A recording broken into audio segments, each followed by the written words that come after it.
Сәлем достар, сіздермен Еркетай арнасы.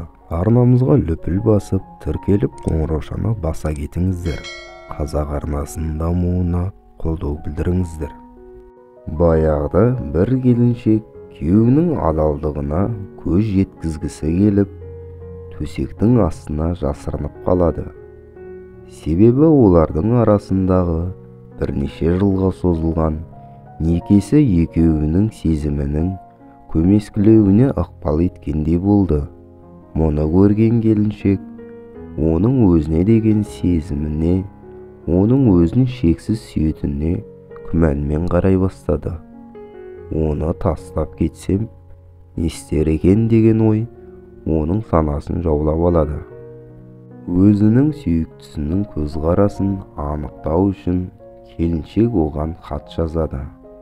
Хатта ол қарым-қатынасқа нүкте қойғанын, барлығынан жалыққанын, күйеуінің оған деген сезімі мен жылуын сезбей жүргенін айтады.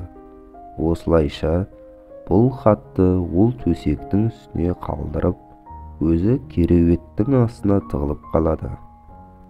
Нәтижесіне күйеуіне сенбейтін әйел таңғаларлық жайтқа куә болады.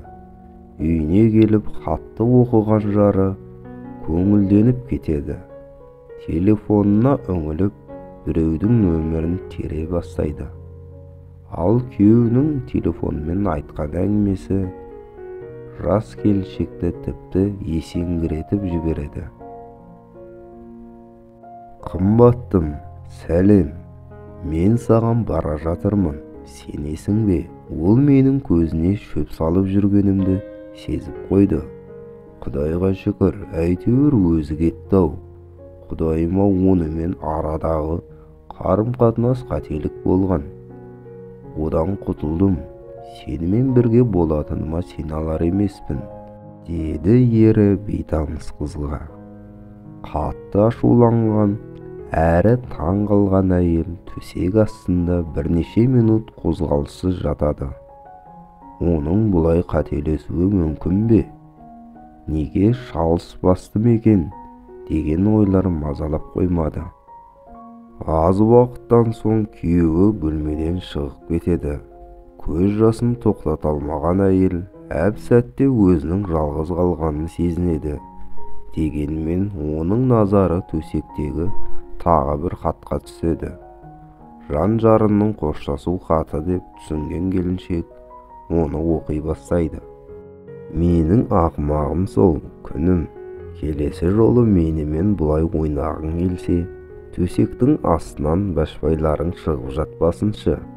Дүкенге кеттім, қазір келемін, деп жазған екен адал жары.